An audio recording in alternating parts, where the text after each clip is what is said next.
অভয়াশ্রম গড়ে তুলি, দেশি মাছে দেশ গড়ি, এই প্রতিপাদ্যকে সামনে রেখে এবার 2025 সালে আমরা জাতীয় মৎস্য সপ্তাহ উদযাপন করেছি এবং এই মৎস্য সপ্তাহ উদযাপন শেষে আমরা আজকে এখানে এসেছি আমাদের হাওড়ে, আমাদের ভৈরব উপজেলার হাওড় বেষ্টিত অঞ্চল, সেই জোয়ানশাহী হাওড় অঞ্চলে আমরা এসেছি দেশি মাছের পোনা অবমুক্ত করার জন্য। এবছর আমরা এই জাতীয় মৎস্য সপ্তাহকে ঘিরে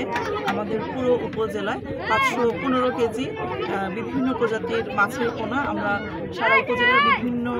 পুকুর এবং জলাশয়, তার মধ্যে হাওর এবং বিল রয়েছে, সেখানে আমরা অবমুক্ত করব। আমাদের সকলের প্রতি আহ্বান, যে পোনাগুলো অবমুক্ত করা হচ্ছে তার প্রতি যাতে আমরা যত্নশীল থাকি এবং এই পোনাগুলোকে বড় হওয়ার সুযোগ করে দিই এবং আমাদের যে মাছে ভাতে বাঙালি যে প্রবাদটা প্রচলিত আছে